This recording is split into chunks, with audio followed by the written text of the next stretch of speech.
જૂના ડીસામાં ખનીજ ચોરી કરવામાં આવી। બનાસ નદીમાંથી ખનીજ ચોરી ઝડપાઈ છે। મશીન અને 2 ડમ્પર ખનીજ વિભાગે ઝડપ્યા છે। લીઝ વિસ્તારની બહાર ખોદકામ થઈ રહ્યું હતું।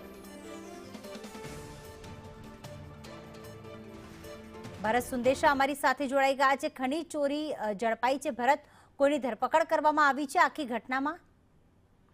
જી પ્રીતિ, બનાસકાંઠામાં ડીસા બનાસ નદી પાસે ભૂસ્તર વિભાગ દ્વારા વહેલી સવારે એક રેડ કરવામાં આવી હતી। તેમાં એક હિટાચી મશીન અને 2 ડમ્પર ઝડપી પાડવામાં આવ્યા હતા। ખાસ કરીને આની જે ફરિયાદ હતી તે ગાંધીનગર એફએસમાં થઈ હતી ને એફએસની ટીમ વહેલી પરોઢે ખાનગી વાહનમાં આવીને આ ડમ્પરો અને મશીનો જપ્ત કર્યા હતા। હાલ જે મશીનનો ડ્રાઈવર હતો તેની અટકાયત કરી છે અને જે ડમ્પરો હતા તેની ચાલકોની પણ અટકાયત કરવામાં આવી છે અને ભૂસ્તર વિભાગ દ્વારા જે ગેરકાયદેસર ખોદકામ થયું છે તેની માપણી કરવામાં આવશે। ત્યારબાદ તેને દંડ ફટકારવામાં આવશે અને ત્યારબાદ આગળની પોલીસ કાર્યવાહી કરવામાં આવશે। જી પ્રીતિ, આભાર ભરત તમામ વિગતો માટે।